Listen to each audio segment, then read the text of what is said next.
No, yo soy que me ha dicho se confunde.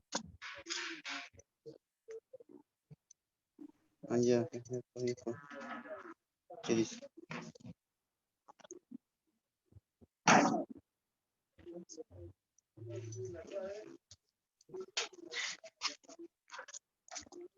Pásame tu foto, dice. Muy buenas tardes, señores participantes. Bienvenidos. Quien les habla es la magíster María Luz Barrera Espinosa, con maestría en Educación para la Salud. ¿Quién dijo por qué día? Sí, profesora, ¿en cuanto a los materiales, profesora? Tecnologías especiales. Evento organizado.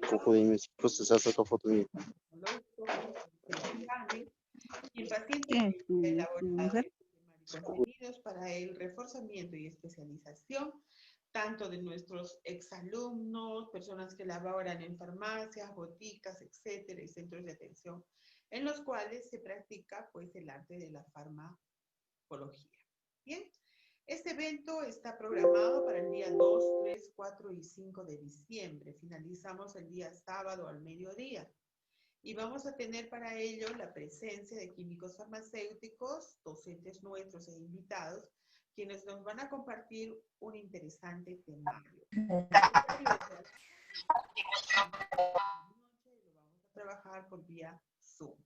Este evento, al cumplimiento de todo el temario elaborado, nos va a con un peritaje de 1.5 créditos, válido para concursos.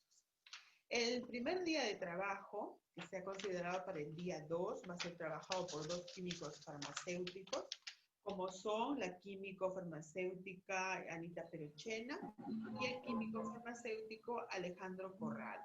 Ellos estarán abordando el tema de patologías o fármacos utilizados en las patologías respiratorias y las patologías digestivas. El segundo día, 3 de diciembre, los temas a tratar no son menos importantes y vamos a ir con nuestros docentes del día, serán la químico Anita Perochena y el químico Ricardo Torres Bayón. Los temas a trabajar, el sistema o medicamentos, farmacoterapia del sistema nervioso central y la farmacoterapia en enfermedades degenerativas.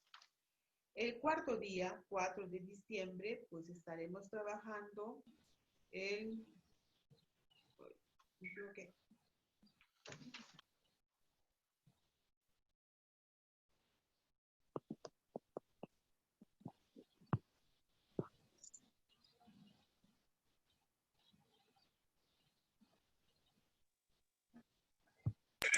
El internet está muy lento. Miss, no se escucha nada, Miss.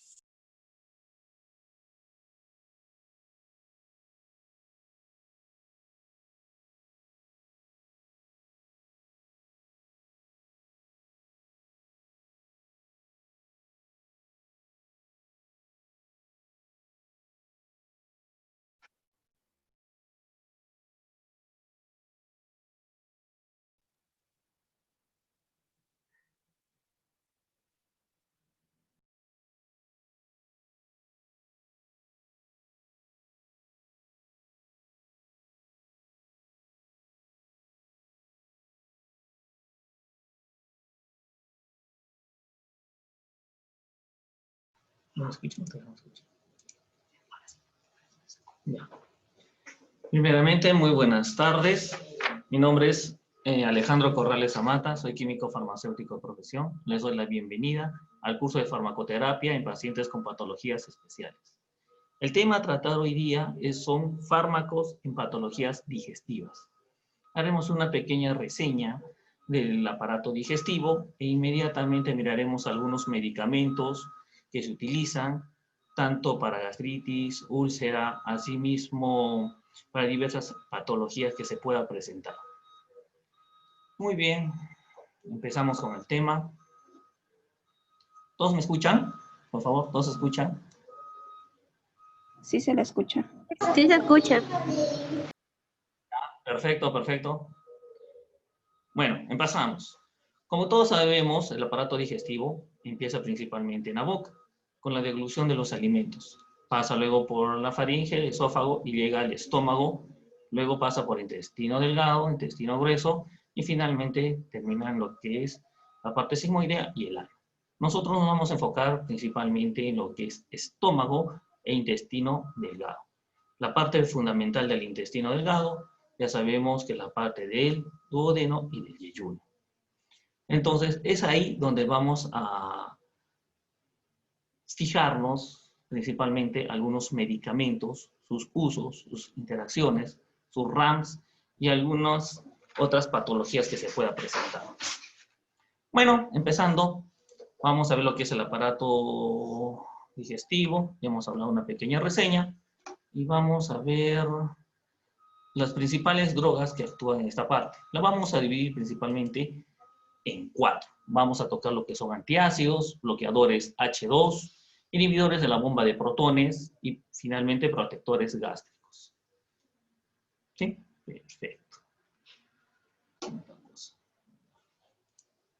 ¿Listo? Listo. Vamos a ver fisiología de la secreción gástrica. Como ustedes saben, el estómago fabrica diferentes tipos de secreciones. Entre las principales tenemos el ácido clorhídrico, que es producida en células parietales. La pepsina en células principales, factor intrínseco en células parietales nuevamente, la mucosa en células mucosas y el bicarbonato en células mucosas. Cada una de estas células tiene una función principal.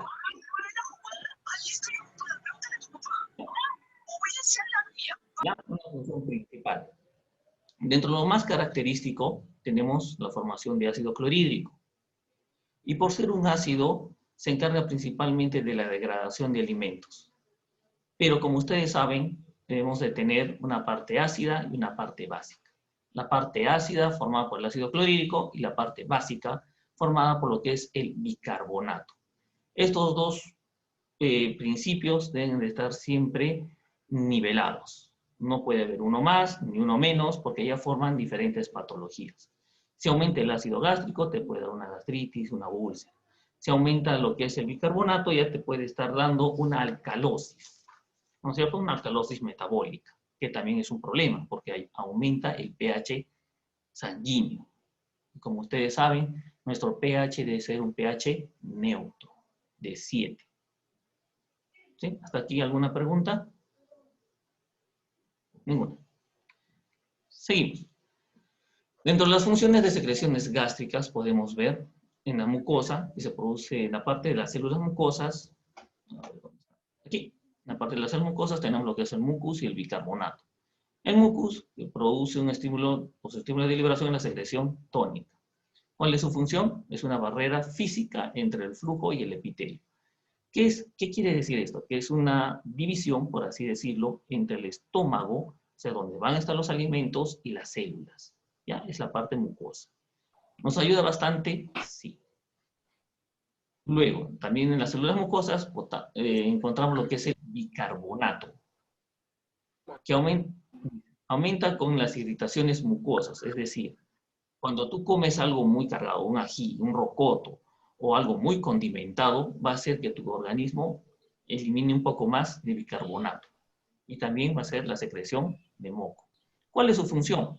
Neutralizar al ácido gástrico. Como ya saben, esto tiene que estar en un equilibrio para evitar algún daño epitelial. Si aumenta la cantidad de ácido, ya saben que inmediatamente va a producir una irritación. En segunda parte tenemos lo que son las células parietales, que tenemos el ácido clorhídrico y el factor intrínseco. Este ácido clorhídrico es estimulado principalmente por la gastrina, por la acetilcolina y la histamina. ¿Cuál es su función? Activa la pepsina y mata las bacterias. ¿Para qué se utiliza? Unos dirán la pepsina, principalmente para digerir proteínas.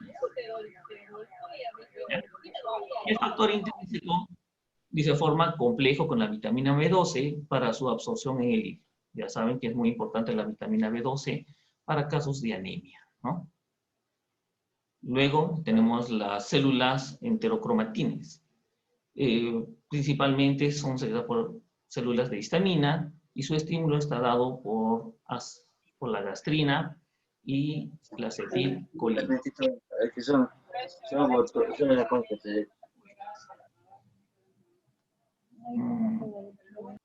¿Alguna intervención? Profesor, disculpe, no quiero molestar su exposición, pero si mis compañeros tuvieran la amabilidad de no estar poniendo sus audios cada rato porque interrumpen lo que usted está explicando y no se logra escuchar en un momento. Bueno, señores alumnos, señores participantes, por favor, traten de apagar sus micros y cualquier intervención, bueno, háganla llegar, pero en su debido momento. Caso contrario, vamos a tener estos problemas de una audición mala.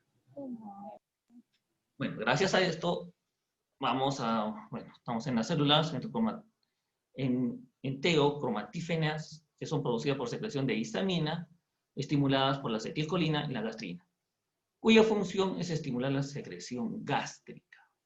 ¿Ya? Secreción gástrica, ya saben, ácido clorhídrico, bicarbonato.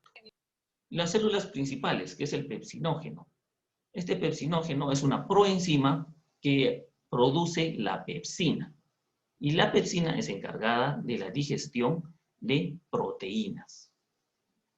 ¿Listo? Ya, digiere proteínas. Aquí está, en esta zona de acá. Bueno, finalmente ya tenemos las células D y las células G. Dentro de los más destacados es la gastrina. ¿Ya? La más destacada es la gastrina, por medio de su estímulo de liberación de acetilcolina, péptidos y aminoácidos. Los aminoácidos encontramos en los diferentes alimentos, ¿no es cierto? Por medio de cadenas. Y su función es estimulación de la acción gástrica. ¿Hasta aquí alguna pregunta? ¿Sí? ¿No? Seguimos entonces.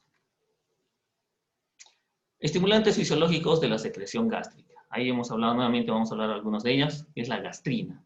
Hormona liberadora por las células del antro pilórico y la secreción y secretada hacia la circulación portal. Tengan en cuenta que entre la división del esófago y el estómago hay un pequeño antro llamado cardias. Es como una barrera para que los alimentos no salgan, o sea, no se regurgiten. Esto se tapa, llega el alimento por el esófago, cae al estómago y se cierra. Lo mismo sucede del estómago al intestino delgado. Eso es píloro, ¿ya? Se llama píloro. ¿Qué hace? Que del intestino delgado no regrese la comida hacia el estómago. En esta parte vamos. Por eso es el antro pilórico.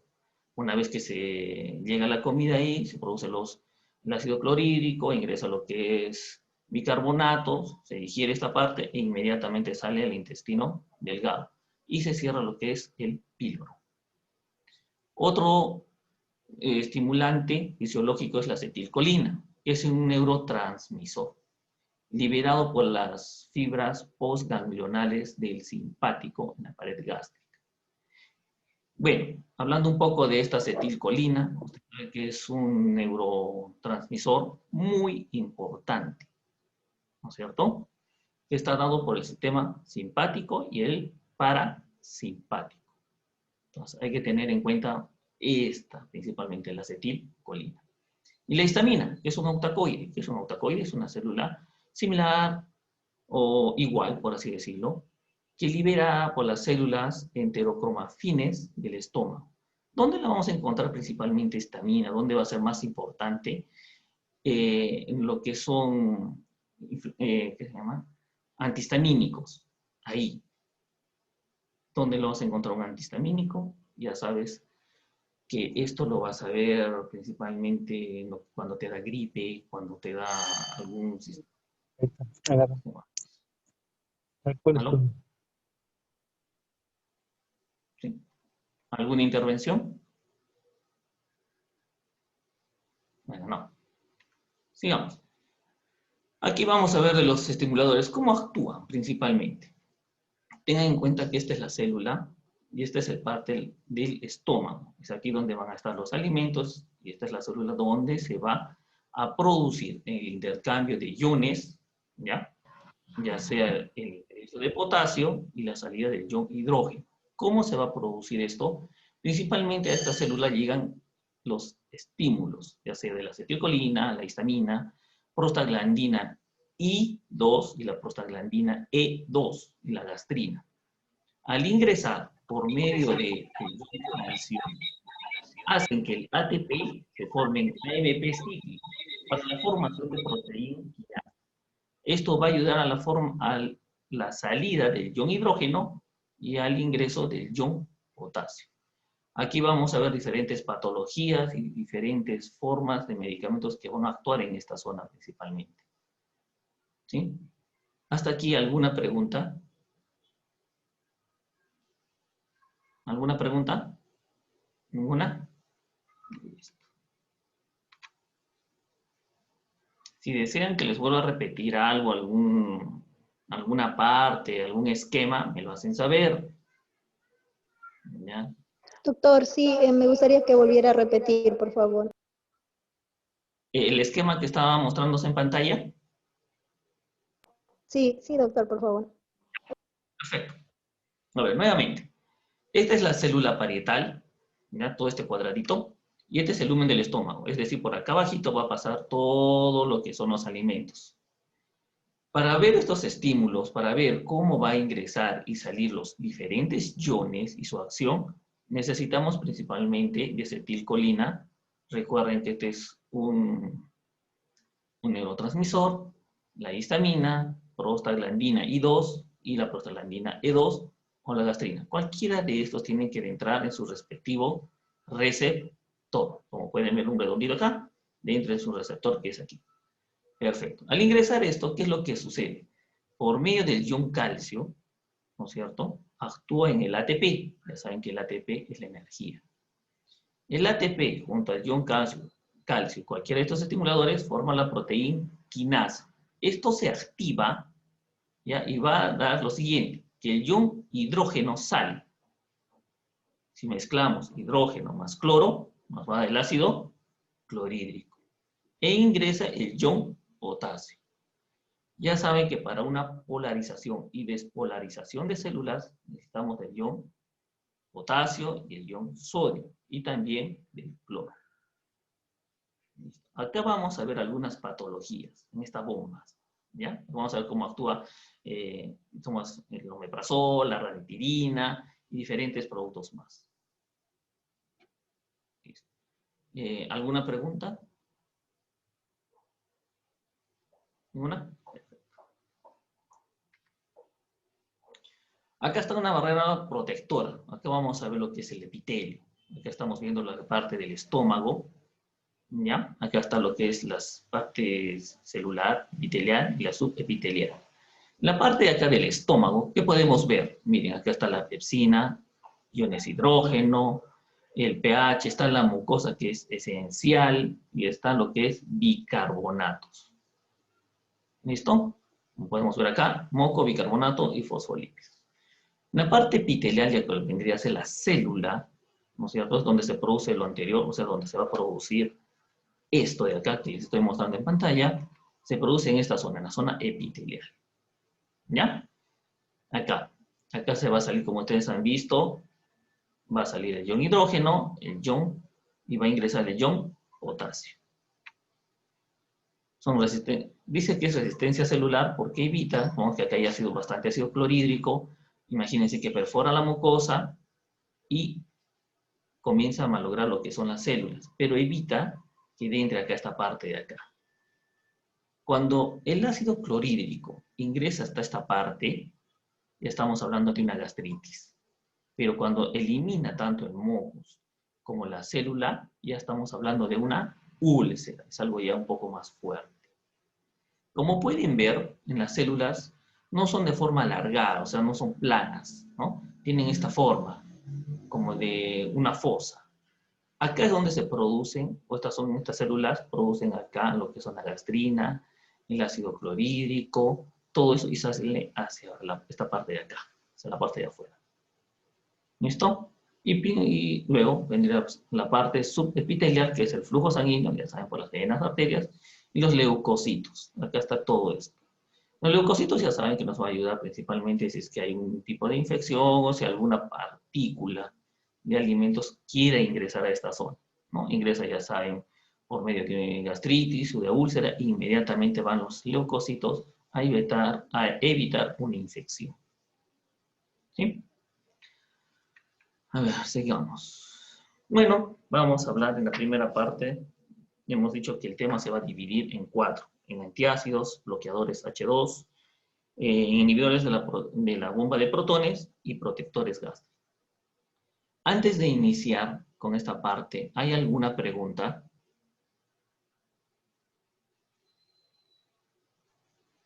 ¿Preguntas? ¿Todo está conforme?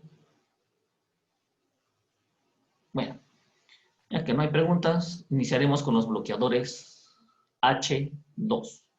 El más representativo es la ranitidina.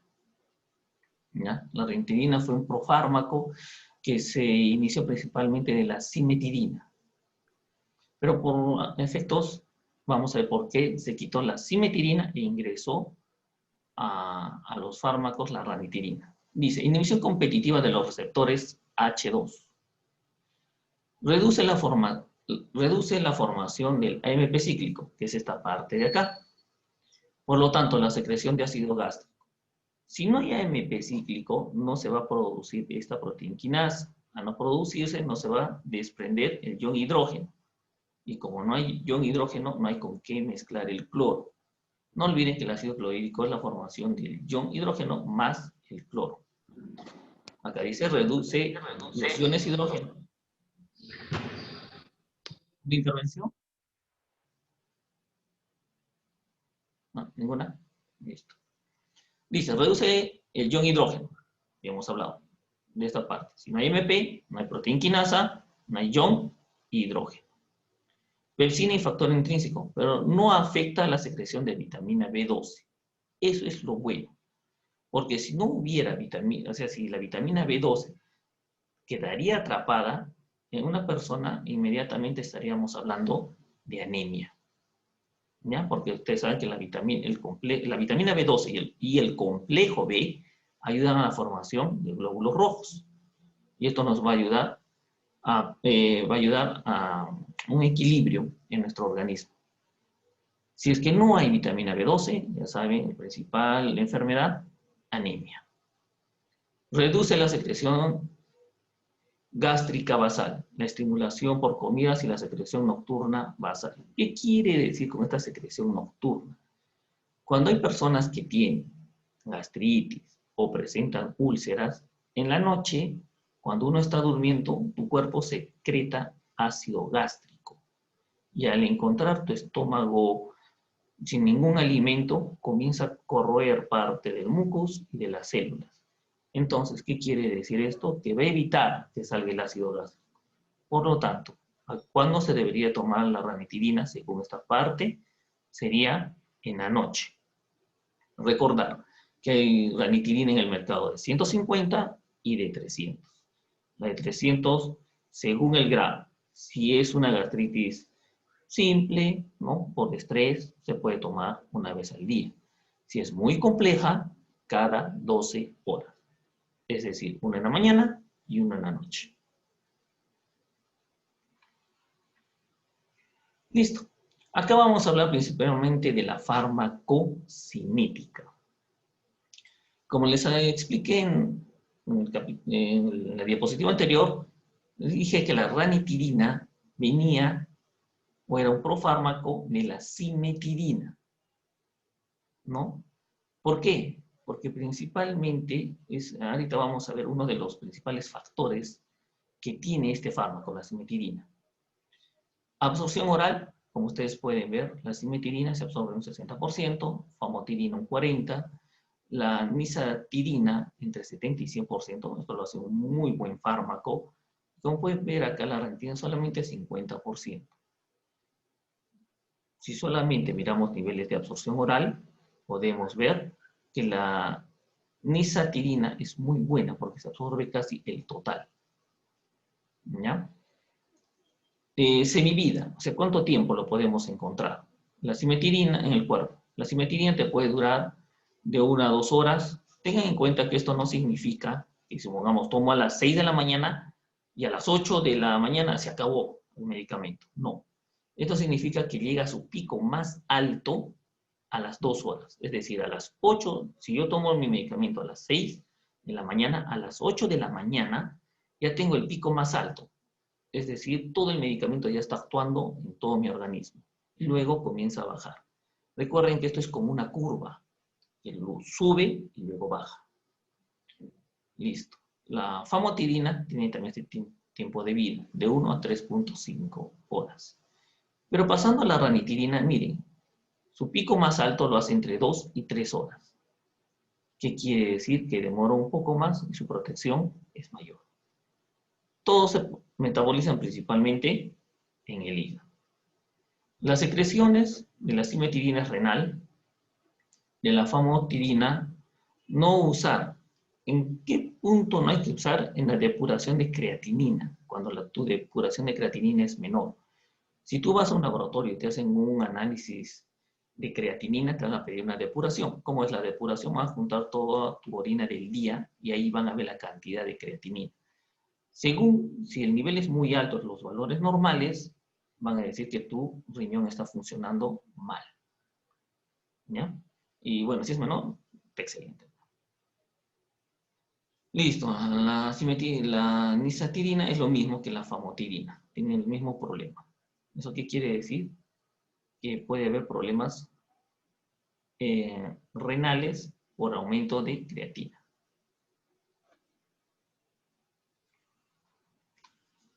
Acá, justos acá están las interacciones de los bloqueadores H2. Cimetidina. Inhibe el citocromo P450. Como hemos hablado, el citocromo P450 y ahorita vamos a ver dónde está el otro. Ya. Se utiliza o se encuentra principalmente en el hígado. Esto va a hacer que metabolices en el hígado todo producto tóxico y sea luego eliminado. Al inhibir este citocromo, va a quitar función al hígado, es decir, no va a poder metabolizar algunos productos tóxicos. No va a poder metabolizar cimetidina. Y al no poder metabolizarlo, simplemente va a hacer que se acumule. Y esto va a producir un gran problema. Listo. Dentro de las interacciones de la cimetidina aumenta la actividad de la warfarina. Como podemos saber, la warfarina es un anticoagulante. Hay que tener mucho cuidado si va a aumentar la acción de este anticoagulante, ¿no? Si una persona sufre un corte y está tomando warfarina, inmediatamente puede sufrir un sangrado mayor a lo que debe de ser. Benzodiazepinas, nifedipino y fenitoína. Tener en cuenta que la fenitoína lo utilizamos principalmente en casos de epilepsia. Si va a aumentar, rápidamente eliminaría lo que es la epilepsia, pero también se va a quedar en tu cuerpo y va a evitar que otros medicamentos sean absorbidos. Esa es la parte feíta de esta fenitoína, ¿no? Y vamos acá con la ranitidina. Dice, inhibición 10 veces menor. O sea, ¿qué quiere decir esto? Que es menos tóxica, por así decirlo, que la cimetidina. Por eso la ranitidina ha reemplazado a la cimetidina en el mercado y en las funciones que esta produce. Ahora, la famotidina y la nisatidina no se unen al citocromo P450. Al no unirse, ¿qué quiere decir? Que los niveles tóxicos van a aumentar. También tener mucho cuidado ahí. Antiácidos, ¿no es cierto? Si tomamos estos bloqueadores H2 con los antiácidos, obstaculizan la absorción de los bloqueadores H2, reduciendo su biodisponibilidad. ¿Qué quiere decir? Si tú te tomas un antiácido, hidróxido de aluminio y magnesio, y a los 10 minutos te tomas una ranitidina, va a obstaculizar la función de la ranitidina. Hasta aquí, ¿alguna pregunta?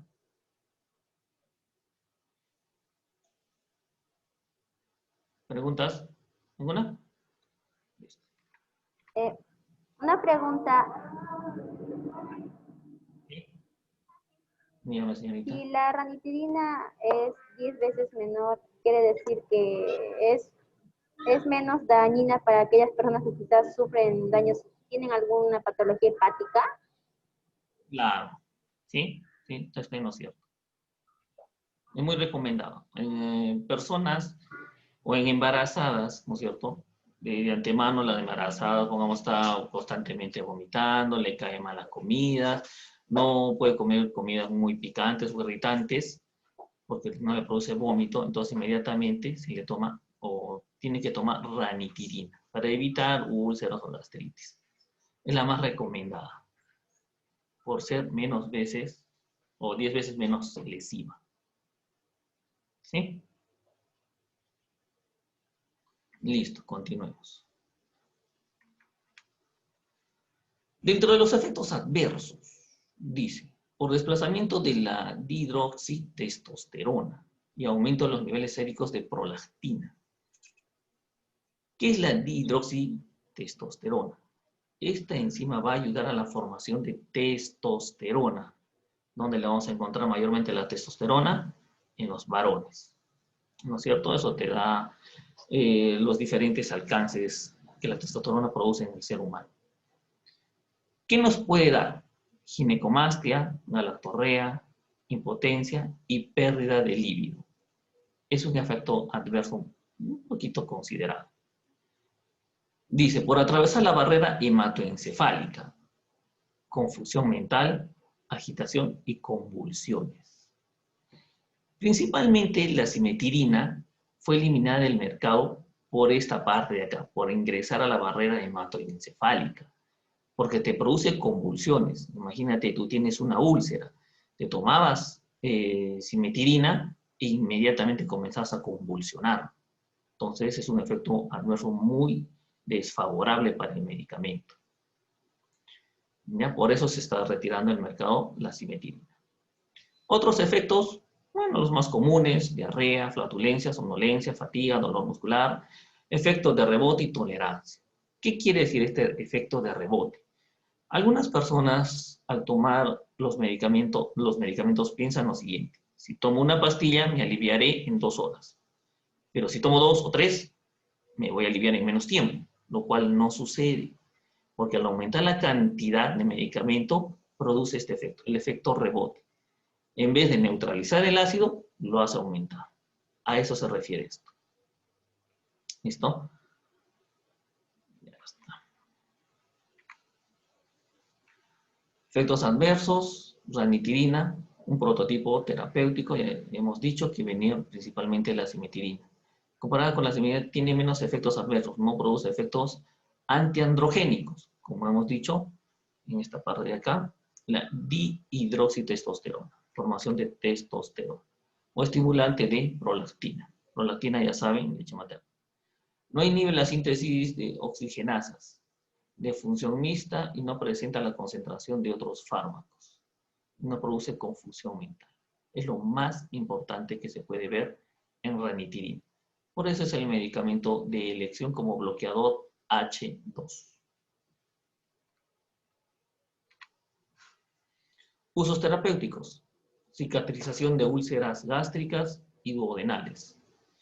La recurrencia es muy común, de un 60 a un 100% la persona se cura. Y vamos a erradicar lo que es Helicobacter pylori. El Helicobacter pylori principalmente se enquista en las células parietales, es decir, ustedes han visto que las células tienen una forma de fosa. Justo donde está esa parte de la fosa, es ahí donde se coloca el Helicobacter pylori. Por lo tanto, es Es poco difícil su erradicación, pero sí se puede eliminar, ¿ya? Por esa fosa. Combinado con antimicrobianos para la erradicación del Helicobacter.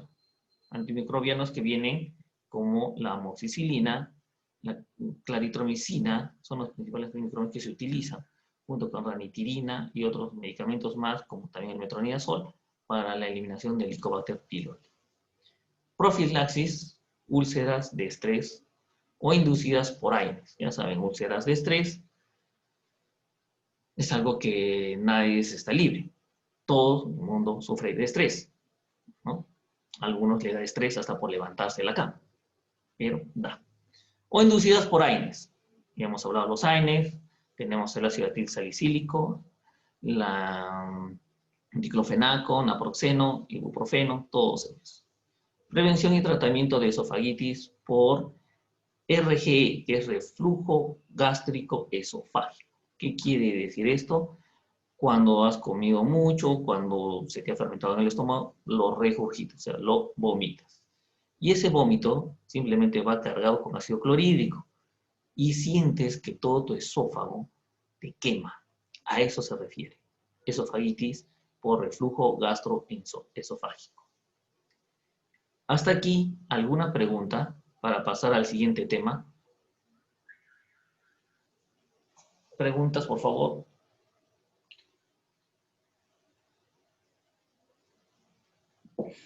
Profesor, entendido? buenas tardes. Buenas tardes. Una consulta, ¿por qué es tan difícil eliminar o la eliminación del Helicobacter pylori? ¿Por qué es tan complicado? Porque ese tratamiento a veces se hace muy largo. Vamos a ver este dibujo de acá. El Helicobacter principalmente se coloca en esta zona de acá, en la zona de la fosa, aquí, en esta fosita. Imagínate, el medicamento tiene que pasar también el mucus, ¿no es cierto? Y hay veces se queda por este lado, y muy poco ingresa a lo que es esta fosa. Entonces, por eso su erradicación es un poco difícil. Y se dan cuenta, el Helicobacter al estar en esta fosa, cubre esta área, y es más rápido que ingrese a lo que es las células epiteliales. Es más rápido, puede ingresar acá, y acá se enquista. Entonces, por eso demora el tratamiento mucho tiempo. Puede estar demorando 3 meses, 6 meses o hasta un año, dependiendo cuánto Helicobacter esté en partes de tus células epiteliales en tu estómago. Eso también es fundamental. Hay personas que tienen Helicobacter y les dicen, no, sigue un tratamiento de 3 meses. Pero al mes ya se sienten bien, pueden hacer su vida normal, pero no la han erradicado en su totalidad. Por lo tanto, este Helicobacter, si acá tenías 10, lo vas a tener luego en 80 o 70% más. Y su tratamiento ya no va a demorar un mes o 3 meses, ya va a demorar 6 a un año. Por eso es el peligro de esto. Ahora uno diría, no, pero si produce ácido clorhídrico, acá hay ácido clorhídrico, estas células parietales eliminan ácido, ¿no lo pueden quemar? No. Si fuera así, nunca habría el Helicobacter. El Helicobacter es tan protegido que al ácido clorhídrico que eliminan las células parietales, simplemente no le hace nada. No le hace nada. Por eso es la combinación de diferentes medicamentos, ¿no? Ya les dije una vez, amoxicilina, dentro ranitirina, dentro metronidazol, todos ellos combaten. Pero al combatir esta bacteria, también comienzan a eliminar lo que es mucus y también comienzan a eliminar lo que es células. Entonces también por ahí va a haber un problema, porque tanto medicamento te puede dañar la célula, te puede producir una gastritis o desencadenar en una úlcera. Hay que tener en cuenta eso. ¿Alguna otra pregunta?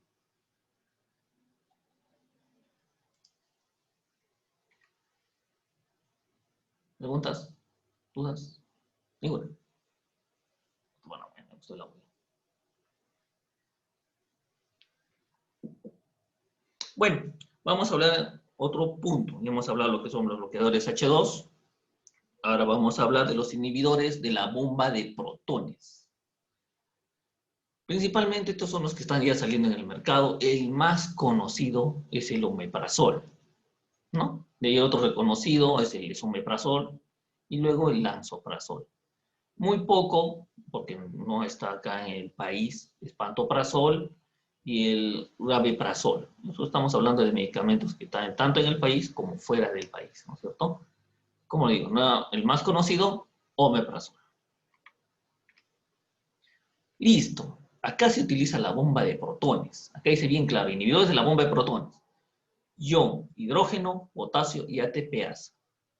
Como se acuerdan, en el esquema, bueno, el tercer esquema creo que era, ustedes miraban acá que ingresaba el ion potasio y salía el ion hidrógeno. Por medio de estos inhibidores de bomba, empieza a hacer esta zona de acá, se elimina todo esto, todo este redondito. Entonces queda desactivado la salida de ion hidrógeno, que no se va a poder juntar con el cloro, no va a haber ingreso de ion potasio y tampoco va a haber formación de ATPase, que vendría a ser la enzima que transforma el ATP en AMP cíclico. Es esto de acá, más o menos, para que me entiendan. Vendríamos a hablar de esta parte de acá. ¿Ya? Acá son inhibidores de protones. Acá actúa principalmente el omeprazol, toda esta zona de acá. Inhibe ion hidrógeno, potasio y AMP cíclico. Este de acá, del ATP para pasar a AMP, se utiliza ATPase, así se llama, es la enzima. ¿Ya? Estamos acá, ATPase. Listo. Vamos a ver cómo actúa. Inhibidores de la bomba de protones, mecanismo de acción. Después de su absorción en el duodeno, se tengan en cuenta dónde se absorbe, en el duodeno, no en el estómago. Se transporta al ambiente ácido de los canalículos de las células parietales, donde se activa en medio ácido. ¿Ya? Es decir, se absorbe en el duodeno pasa al estómago, a las células, y ahí se activa. Unión reversible principalmente al grupo del azufre, de cisteína. Este SH es del azufre, ion azufrado, ¿ya? De cisteína, específicas en la bomba de protones. Inhibe irreversiblemente al ion hidrógeno, al ion potasio y a la ATPase. Es decir, en breves palabras, va a inhibir todo esto de acá. Todo esto de acá. ¿Ya? Todo esto. Todo esto lo va a cerrar. Es lo que va a hacer. Luego, reduce la cantidad de ion hidrógeno en el canalículo de las células parietales, evitando su absorción con los átomos de cloro e impidiendo la formación de ácido clorhídrico. Ya sabes, el ion hidrógeno más cloro te produce ácido clorhídrico. Como podemos ver hasta este punto, estos inhibidores de bomba actúan ya en un estado más alto, más grande. La nitidina era este pequeño. El inhibidor de protones ya vendría a ser un poco más amplio.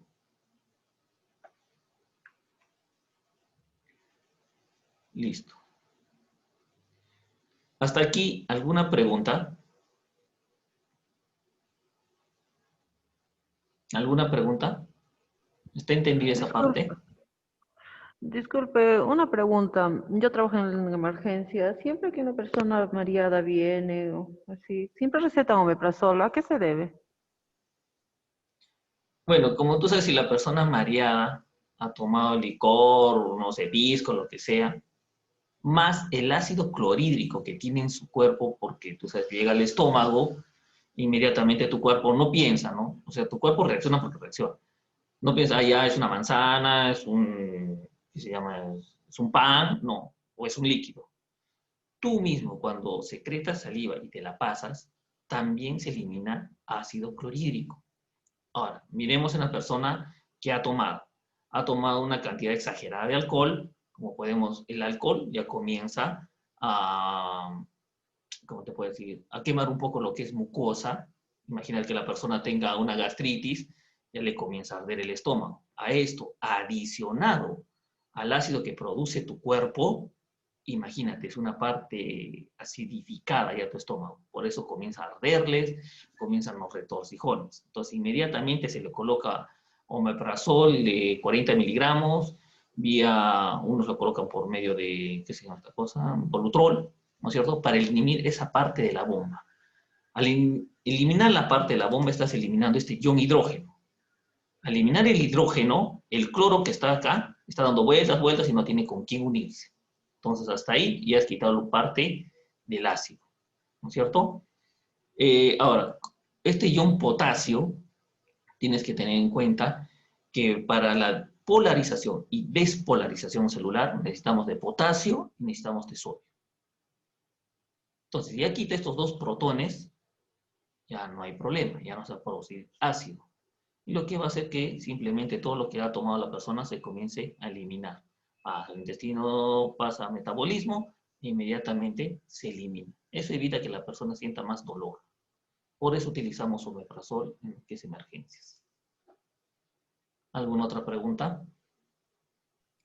Profesor, una consulta. ¿Qué diferencia hay entre el lansoprazol y el omeprazol? Porque siempre se dice que el lansoprazol es mejor que el omeprazol.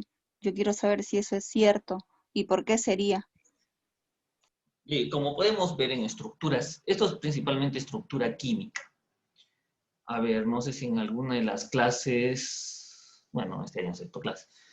Imagínense, ¿cómo lo haría esta cosa? Imagínense ya que para su mano derecha, a la izquierda, imagínense eso nada más. Si nosotros nos ponemos al costado de otra persona, o nos miramos mejor frente al espejo, va a ser lo mismo tu lado derecho que tu izquierdo. Entonces nos ponemos al costado, esta gira. Todo lo que había en tu mano derecha pasa a tu izquierda, y de tu mano izquierda a tu mano derecha. Solamente ese cambio en estructura hace que la molécula sea más activa o simplemente se deprima, pierda sus funciones. ¿Ya? Eso se llama el efecto quiral. No, creo que tengo una pizarra. Bueno, esperen un ratito, voy a pedir. Vamos a posar en una pizarra. Esperen. Rosita, ¿tienes plumón?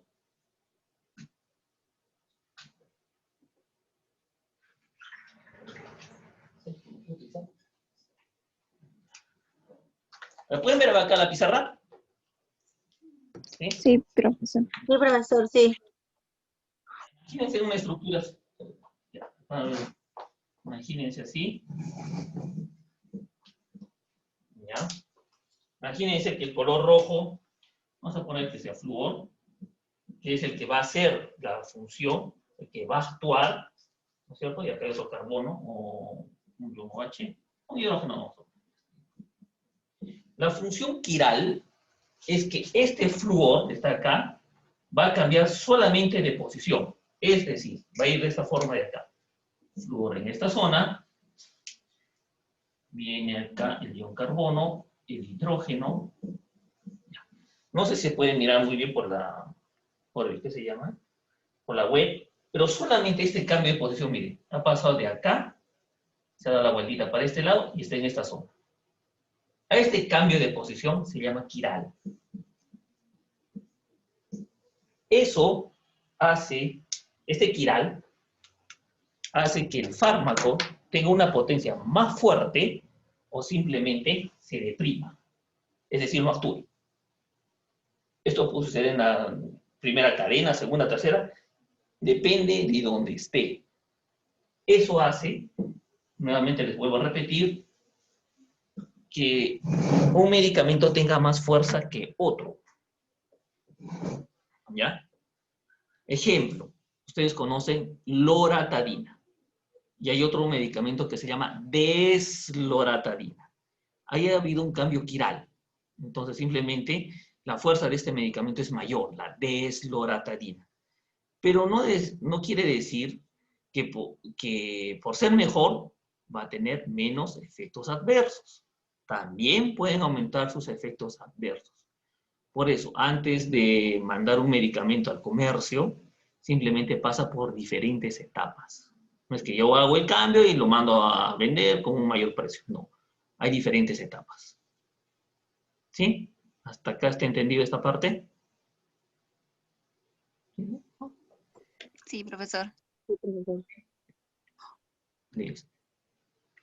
A ver, nos quedamos acá, ¿no? Ya. Inhibidores de la bomba de protones de efectos farmacológicos. En la lactancia. Lansoprazol más corto que omeprazol. Más corto. ¿Qué quiere decir? Que se elimina menos. O una persona lactante puede eliminar más rápido lansoprazol que omeprazol.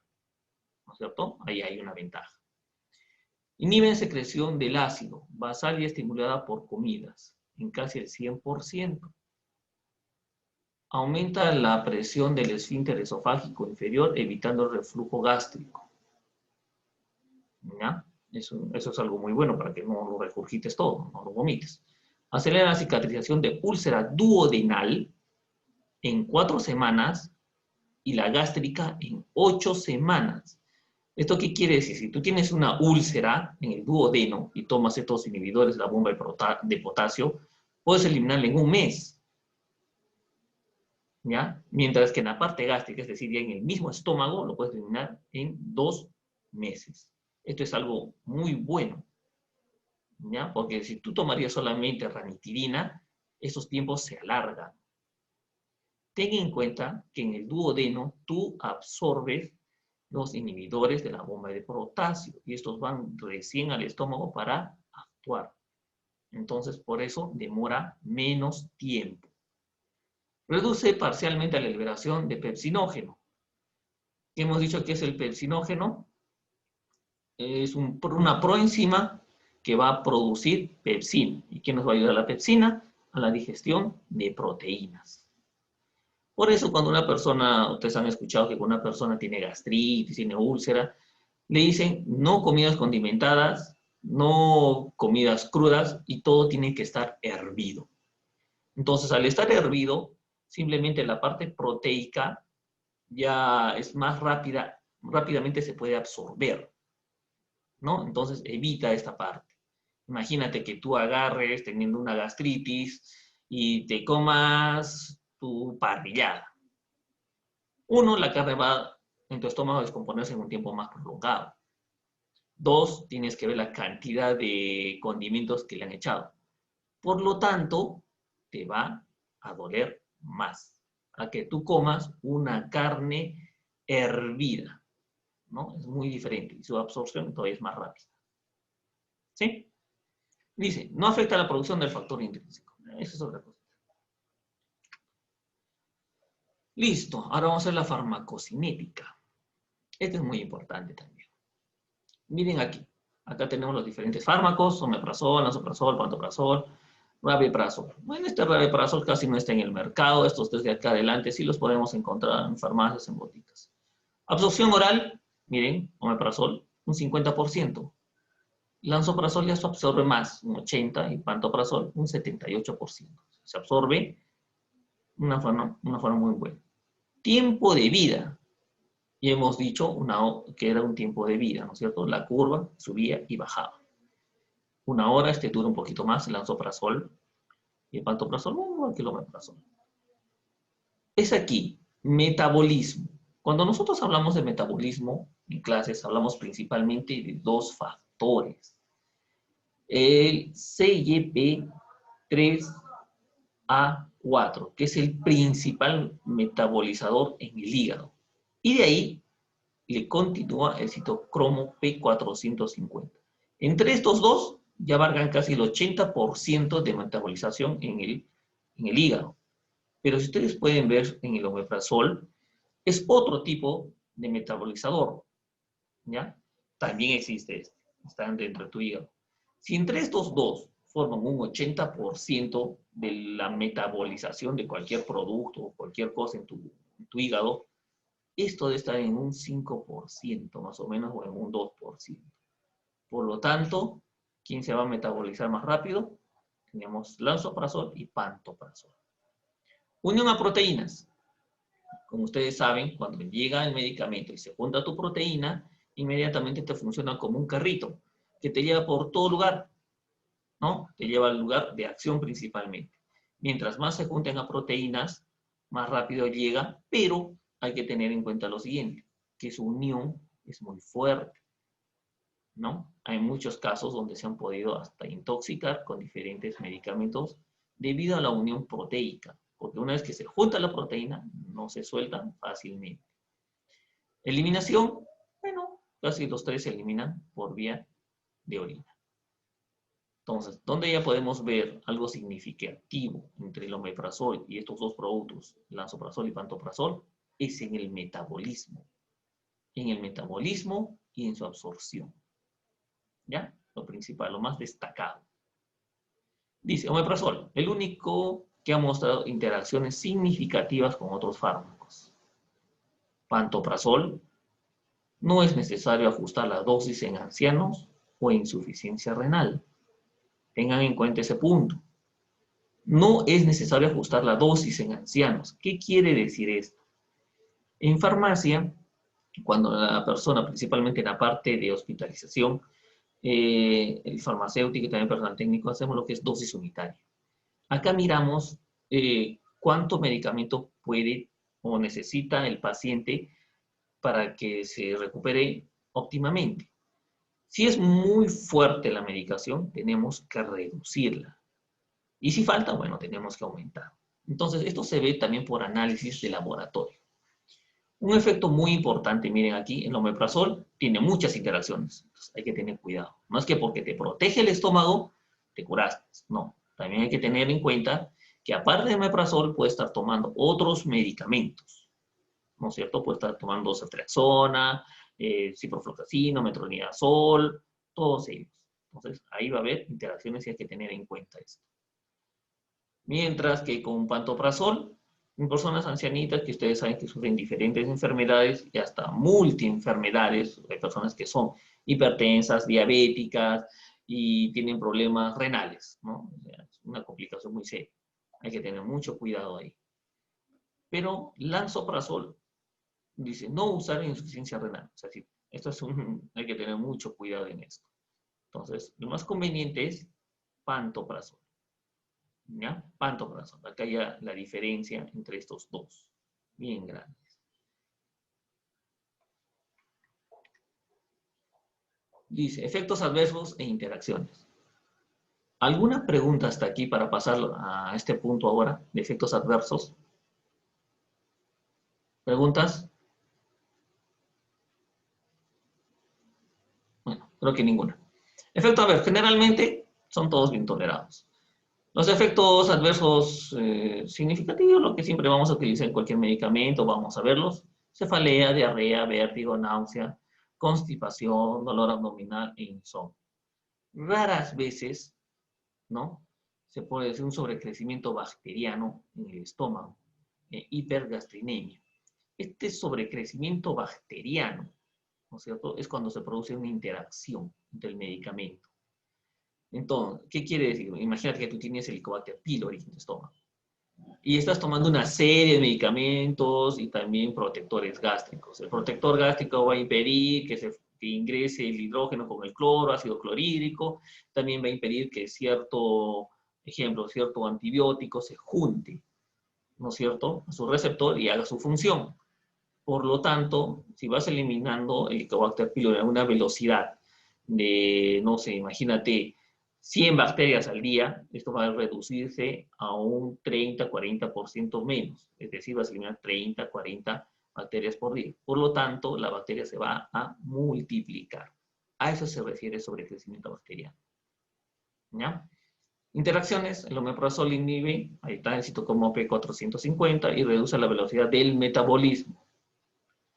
Hemos dicho que es muy importante el metabolismo, porque inmediatamente se metaboliza el medicamento y luego se elimina. Tener cuidado con warfarina. Hemos hablado igual que la ranitidina, ¿no es cierto?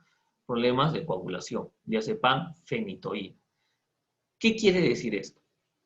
Si tú le das omeprazol, ranitidina, como hemos visto en el caso anterior, y va a eliminar o inhibe el citocromo P450, pero a la vez tienes un problema de anticoagulación, este medicamento warfarina va a aumentar en el organismo. Al aumentar, en el organismo, tu problema de coagulación va a ser más severo. Es decir, puede producirse hemorragias digestivas, tú no las vas a ver, solamente las vas a sentir. Imagínate que produce una hemorragia estomacal, ¿no? Solamente vas a sentir cuando ya sientas el dolor, sientas el flujo ahí adentro, lo vomites, la sangre, ahí te vas a dar cuenta. No tienes, dice, aumenta el pH gástrico y retrasa la absorción de hierro. Este es otro punto, retrasar la absorción de hierro. Ustedes saben que para formar glóbulos rojos necesitamos hierro. Si no hay hierro, la formación de glóbulos rojos disminuye o simplemente no se pigmenta el glóbulo. Por lo tanto, produce anemia. Listo. ¿Para qué se utilizan estos inhibidores de la bomba de protones? Esofagitis erosiva, a veces cuando tú tienes un reflujo, cuando vas a vomitar algo que te ve mal, úlcera duodenal, reflujo gastroesofágico, terapia de mantenimiento de esofagitis erosiva, úlceras inducidas por AINES, y también se puede utilizar en combinación con antimicrobianos para la erradicación del Helicobacter pylori. Listo, hasta aquí. ¿Alguna pregunta para pasar al siguiente tema? Disculpe, buenas tardes, doctor. ¿El omeprazol se puede dar a diario? Sí, sí. Supongamos que tengas el Helicobacter pylori, lo puedes tomar hasta en 3 meses, 6 meses. Sí se puede dar. Ahora, si tienes simplemente, pues, ¿qué te puedo decir? Te cayó mal una comida, cualquier cosa, suficiente con 2, 3, no hay ningún problema. No, disculpe, es que mi abuelita está, o sea, pues se podría decir que está de estómago mal, pero toma bastantes pastillas y eso le hace como que le quema el estómago, tiene acidez en el estómago, entonces todos los días se le da el omeprazol. Y a veces 2 veces al día, no sé si estará bien eso. Sí, sí, está. Sí, sí está indicado. Ya está tomada, como dice acá, ¿no? Úlceras inducidas por AINES. Me imagino que tu abuelita, bueno, aparte de omeprazol, debe estar tomando otros medicamentos. Y si Sí, entre de ellos está, supongamos, el ácido actil salicílico, aspirina, ya sabes que es un AINES. Si está ibuprofeno, si está naproxeno, si está diclofenaco, o peor, ketoprofeno, eso va a producir una irritación gástrica. Por eso se le da omeprazol. Y eso, si su problema es que te puede ser una gastritis, lo va a tener que tomar pues, por un largo tiempo este producto. Porque si no lo toma, simplemente le va a arder el estómago terriblemente, le va a producir erosión gástrica, le va a producir, ya llega hasta úlcera, puede ser sangrado en el estómago y bueno, peor, todo es peor. Ya, Necesitamos siempre el gracias. apoyo. Listo. Bueno, vamos a pasar al siguiente tema, que son antiácidos. Ya hemos tocado lo que es bloqueadores H2, ya hemos tocado inhibidores de protones. Hemos visto que entre los bloqueadores H2, más característico, raniquirina. Y dentro de los inhibidores de la bomba de protones, el más comercializado es omeprazol. Más comercializado. Ahora vamos a ver los que es antiácidos. Dice, tenemos absorbibles o sistémicos. El bicarbonato de sodio, que produce una alcalosis metabólica. ¿Qué quiere decir con alcalosis metabólica? Que va a aumentar la cantidad de bicarbonato, va a aumentar el pH sanguíneo. Por lo tanto, va a haber una consecuencia de la pérdida de hidrogeniones en el líquido extracelular. Acá hay que tener mucho cuidado. Siempre hemos escuchado que en la mañana hay que tomarnos un vasito con bicarbonato, ¿no? Pero ten en cuenta que tu cuerpo ya regula esto. Uno dice, no, voy a hacer más alcalosis, voy a evitar enfermedades. Ten en cuenta el efecto rebote. Tal vez tu cuerpo no está diseñado para eso. Ten en cuenta que tu cuerpo es muy diferente a los cuerpos de otras personas. ¿Ya? Esa es la primera salvedad. Carbonato de calcio. Efecto rebote, ¿verdad? Ahí tenemos uno. Y estreñimiento nos va a dar encima. O sea, terrible. No absorbibles. Tenemos los derivados de aluminio, hidróxido de aluminio, y los derivados de magnesio, el hidróxido de magnesio, que son los más comercializados, ¿no es cierto? Hidróxido de aluminio y magnesio. Esos son los más comercializados. Reacciones químicas, acá podemos ver que el ácido clorhídrico, al actuar en un antiácido de base débil, te va a producir agua, CO2 y sales. Bueno, este CO2, como tú has visto, ¿no? Si te vas a agarrar y vas a tomar tu bicarbonato, lo primero que va a hacer es eructar. Entonces ahí va a salir tu CO2. Cuando se junta con aluminio, esto pone así un antiácido débil, bicarbonato, vamos a juntarlo ahora con aluminio. El ácido clorhídrico va a formar también agua y cloruro de aluminio. Ahorita vamos a ver cómo va a funcionar esto. Si lo juntamos con bicarbonato de sodio, ten en cuenta que va a formar una sal. Este cloruro de sodio es sal. Si la persona es hipertensa, ten cuidado, porque va a aumentar su presión. ¿Ya? Ahí lo estamos viendo cómo va a actuar. Listo. Esa es la parte bioquímica, la parte que algunos dicen por no tomar el bicarbonato. Ahí lo pueden ver, cómo actúa. Entonces, tener cuidado en hipertensos.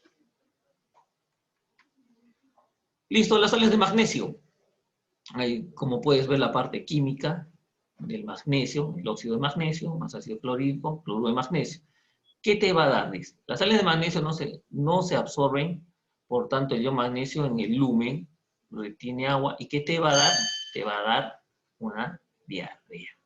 Es decir, si tú tomas una cantidad excesiva de magnesio, te va a producir diarrea. Lo contrario sucede con el aluminio.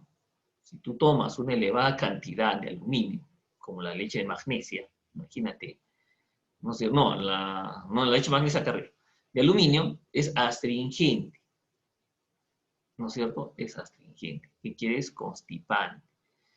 Es decir, no vas a poder hacer tus deposiciones. Y también es otro gran problema, ¿ya? Mientras que uno te produce diarrea, el otro te estreñe. Por lo tanto, si lo vas a tomar, lo tienes que tomar calculadamente. En las farmacias, en las boticas, no sé si habrán visto el hidróxido de aluminio y magnesio. Este hidróxido de aluminio y magnesio sí está equilibrado. No te va a producir ni diarrea, ni te va a producir estreñimiento. Ahora, si tú lo mezclas con otras cosas, bueno, ya vas a ver lo que va a pasar, ¿no? Imagínate que te tomes tu hidróxido de aluminio, pero te tomes un inhibidor de magnesio. Entonces aumenta el aluminio y te va a dar estreñimiento. ¿Listo? Estas cositas tienes que tener muy en cuenta. Sales de aluminio y magnesio. Lo vamos a encontrar en el mercado como magaldrato, como algamato. Tienes también, si no me equivoco, acibacil, diferentes medicamentos hay. Sales de calcio, carbonato de calcio. Efecto rápido y prolongado. Una pequeña cantidad puede absorberse y puede dar alcalosis e hipercalcemia. ¿Qué quiere decir? Es un astringente, te vas a estreñir. ¿No? Reacciones adversas. El aluminio, ya sabes, constipación. El magnesio, efecto laxante, te va a dar una diarrea. El bicarbonato te va a producir una alcalosis. Ya sabes, la alcalosis, aumento de tu pH sanguíneo, y si aumenta tu pH hay que tener cuidado, porque para bajarlo necesitas un ácido. Es el efecto rebote. ¿Ya? Porque tu cuerpo tiene que estar compensado. Usos terapéuticos. Sintomatología de la RGE, que vendría a ser del reflujo gastroesofágico. Úlceras gástricas, esofagitis, para el uso en el embarazo, son muy seguros. Mejor la cicatrización de úlceras duodenal y en gástricas. ¿Hasta aquí alguna pregunta?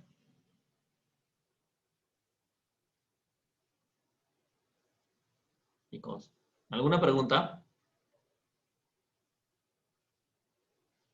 ¿Ninguna? ¿Todo conforme? Profesor, Dime, ¿cómo es? profesor, buenas tardes.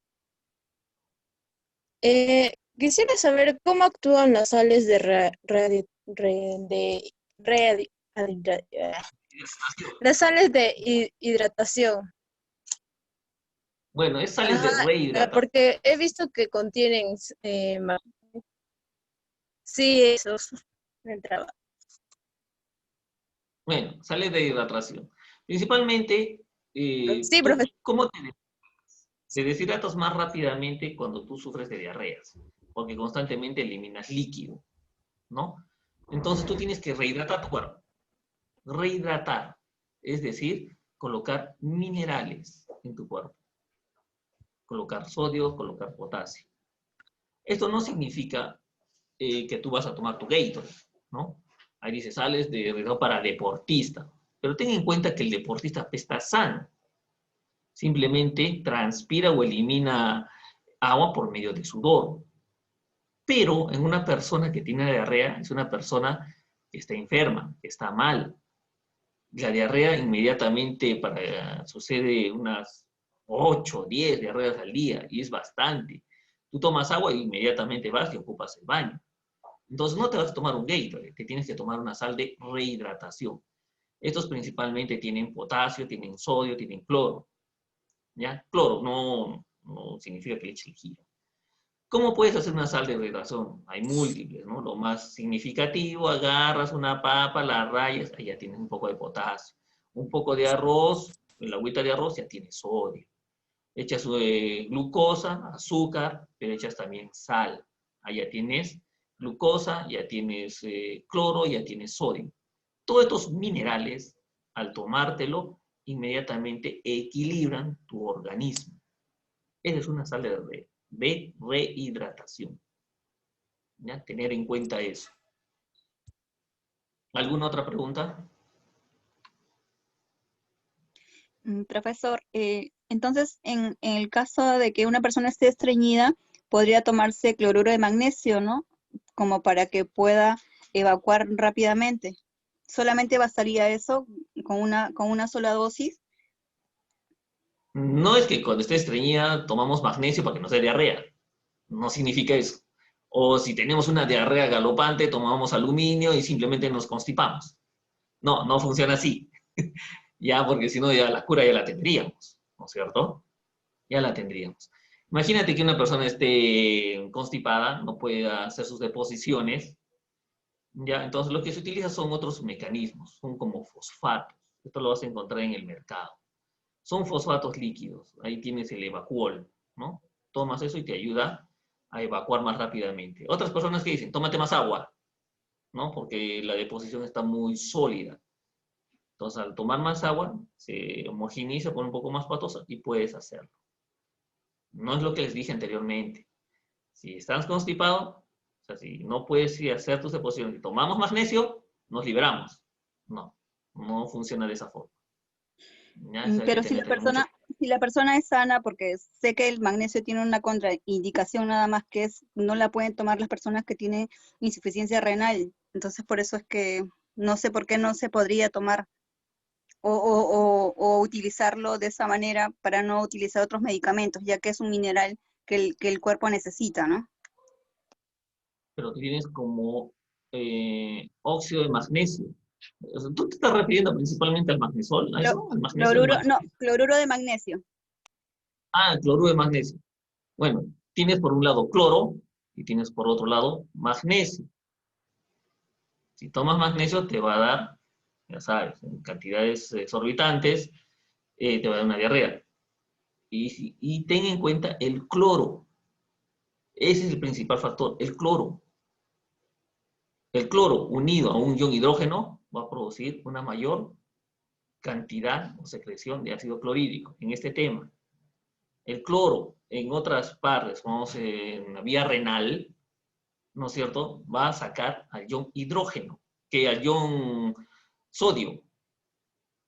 Si saca el ion sodio más cloro, tienes cloro de sodio, tienes una sal. Entonces, si es hipertensa la persona, va a aumentar su hipertensión. Entonces, en ese punto tienes que verlo. Ya, claro, si la persona es sana, toma ya, pues se puede aliviar. Pero tienes que ver desde un punto ya que la persona esté mal, o sea, o de otra persona, ¿no?, que esté enferma. Ahí ya lo tienes que ver. ¿Sí? Sí, profesor, gracias. Bueno, vamos a pasar a nuestro último tema, que son los protectores gástricos. El más conocido, el sucralfato, ¿no? Esto lo hemos visto en las farmacias, en todo lugar. Sucralfato. Es un polisacárido, es la sucralosa, ¿ya? Ya. Tiene un pH menor de 4, se entrecruzan con polimerización, evita que la pepsina hidrolice proteínas. Hemos dicho que la pepsina digiere proteínas, ¿no es cierto? Esto va a ayudar a su absorción, todo lo que se desee.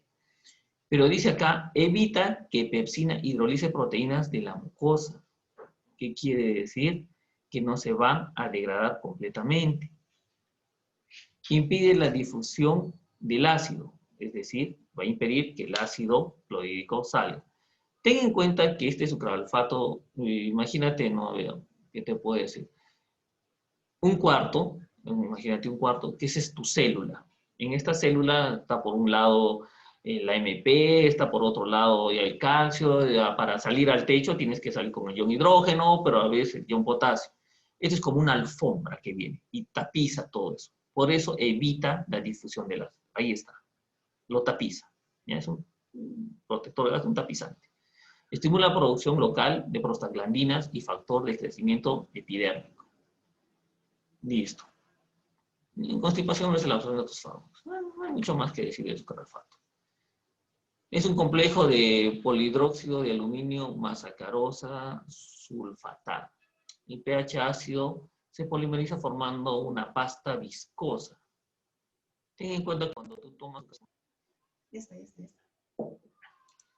No, Dios mío, córrase.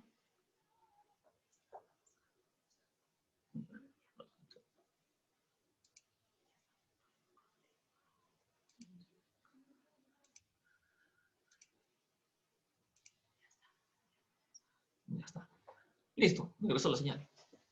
Dice, estimula la protección de prostaglandinas protectoras, estimula para la secreción de moco y bicarbonato, reduce la absorción de fluoroquinolonas, ¿ya? Teofilina, tetraciclina, dioxina. Tener en cuenta esta de acá, reduce absorción. Esta parte, la dioxina, amitriptilina y las fluoroquinolonas. ¿Ya? Muy importante. Con antiácidos reduce su eficacia. Imagínate, tú tomas tu hidróxido de aluminio e inmediatamente te tomas sucralfato. ¿No? Mayor protección. No sucede así. Efecto indeseado, el estreñimiento. Eso quiere decir que, como el médico te dice, ¿no? Tome sucralfato, no sé, 10 mililitros al día cada 8 horas. Pero siempre nosotros pensamos, mientras más tome, más rápido me curo. Entonces no tomo 10, tomo 20. Esto te va a producir un estreñimiento. Produce cicatrización de úlceras duodenales en 4 semanas y úlceras gástricas en 8 semanas. Quienes producían la misma cantidad son los inhibidores de la bomba de protones. El omeprazol y el pantoprazol tienen esta característica, ¿no?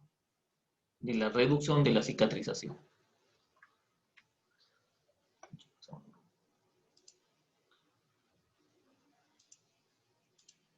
Ya. Es un análogo de la prostaglandina E2. Prostaglandina E2 sintetiza en la mucosa gástrica y inhibe la producción de ácido por estimular la RPE de las células epiteliales. Inhibe la adenilato ciclasa y disminuye el AMP cíclico. Esta parte lo vamos a ver acá. Más rápido, más explícito, lo vamos a ver acá. Aquí. Acá. Acá es donde actúa principalmente ¿qué se llama? El sucralfato. ¿Ya? El sucralfato viene aquí en el estomaguito, produce acá una capita e inmediatamente va a producir esto. Que no salga el ion hidrógeno, que no ingrese el ion potasio. Es lo que quiere decir la última diapositiva. Eso quiere decir. ¿Ya? Eso quiere decir acá. ¿Ya? ¿Qué más? Úlceras. Profilaxis de úlcera inducidas por AINE. También, cuando tú tomas mucho tus AINES, algunas personas toman, esto no es, Es esto de acá. Ya. Acá. El efecto de estreñimiento produce gastritis. Ya, esto ya estamos visto. Ahora vamos a ver una parte de un antagonista de la EP3, que es el misoprostol.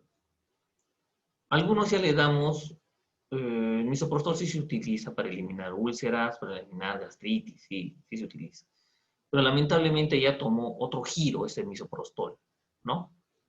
Lo utilizan principalmente en la parte ginecológica para dilatación, ¿ya? Para que el bebé pueda salir. Pero también tiene otros efectos indeseables el misoprostol. Eso ya lo dejo para que ustedes lo investiguen. ¿Listo? Bueno, finalmente, acá podemos ver una comparación de eficacia. Primero, entre los inhibidores de la bomba de protones, antagonistas de los H2 o anticolinérgicos, el sucralfato y los antiácidos. Esa es la pirámide. ¿Cuál es mejor que otro, por así decirlo, si así lo quieren ver? ¿No? Entonces, de elección, utilizamos los inhibidores de la bomba de protones. De ahí vendría luego el omeprazol, le vendría la ranitirina como antagonista de los receptores H2, luego estaría el sucralfato y finalmente los antiácidos. Ahora, eso es siempre y cuando tú quieras resolver un problema más rápido, pero ten en cuenta que si sufres un pequeño dolor, un pequeño, no sé, has comido algo muy picante, muy elevado en condimentos, ya no se va de arriba hacia abajo, sino va de abajo hacia arriba. Con tu, simplemente, ¿qué te puedo decir? Con tu dióxido de aluminio, aliviaste la enfermedad. Siempre y cuando no tengas ni gastritis, no tengas úlcera, no tengas helicobacter, no tengas nada de esto. ¿Ya? Eso lo puedes utilizar de esa forma. Bueno, chicos, ¿hasta aquí alguna pregunta?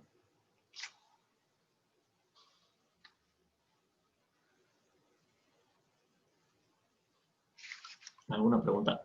Porque ya se terminó el tema. Espero que les haya gustado. Buenas noches, doctor. Buenas noches, doctor. Mi pregunta sería, en cuanto a un paciente tiene gastritis leve, ¿qué medicamentos tiene que tomar? Y cuando una persona ya tiene gastritis avanzado, ¿y qué medicamentos también tiene que tomar? Por favor. Ya, en una gastritis leve, ¿ya? Tenemos para tomar ranitirina, tenemos para utilizar un protector gástrico, ¿no? Sucralfato, suficiente. Suficiente un antiácido, pero es leve, como dice la palabra, ¿no? Leve, suave. Pero cuando esto ya es más fuerte, cuando ya estamos hablando de una úlcera, simplemente lo que miramos en la pirámide, estaríamos tomando lo que son inhibidores de la bomba de protones. Ahí ya va, cuando es algo ya más fuerte.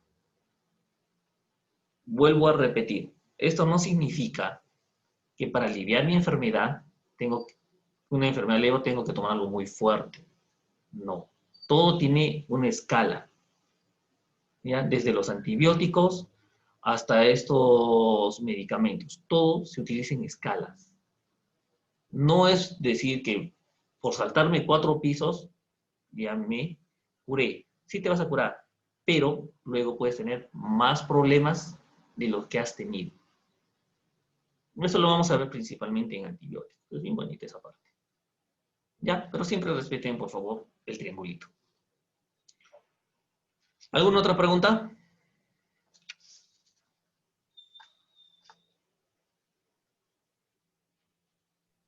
Profesor, cuando uno toma, por ejemplo, ibuprofeno o diclofenaco para la inflamación de la garganta, supongamos, ¿necesario tomar un protector o un omeprazol?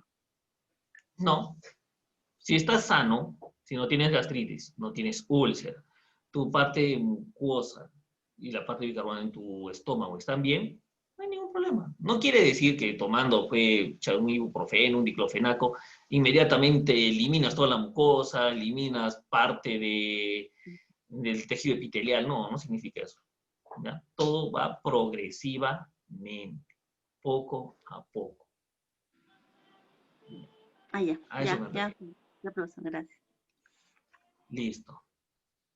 Bueno, ahora me voy despidiendo. Espero que el curso les haya gustado. ¿Ya? Y vamos a continuar con la segunda parte del curso, que estaría dada a cargo de mi colega, la químico-farmacéutica Anita Perochena. Por mi parte me voy despidiendo. Será hasta la próxima oportunidad. Gracias. Hasta luego. Hasta luego, profesor. Gracias. Hasta luego, profesor.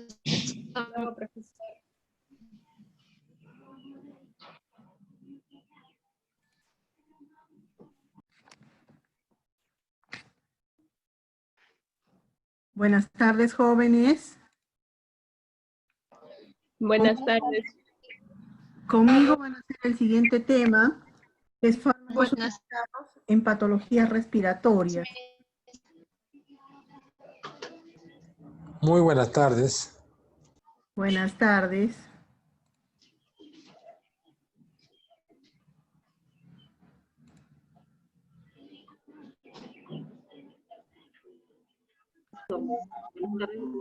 Señor, buenas tardes. Buenas tardes. Buenas tardes, Miss. Buenas tardes, chicos.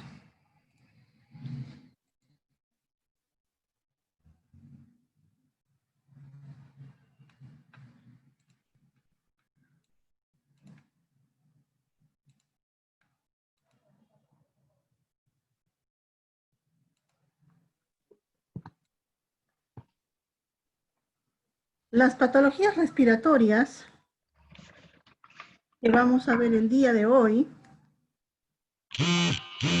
todos básicamente vamos a ver asma y previamente vamos a ver un poco de la fisiología del aparato respiratorio.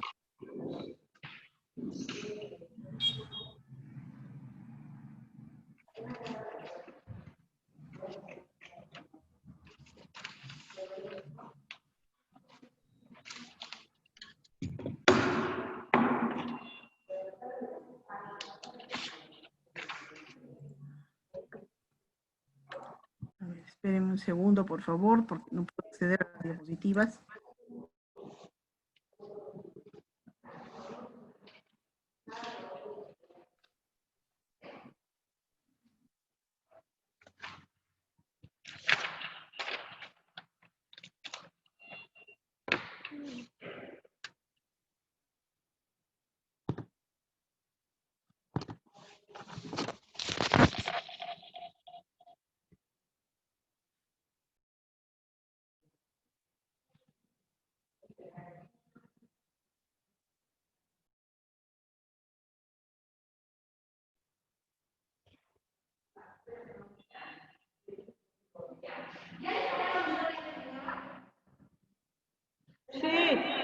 Sí, ya.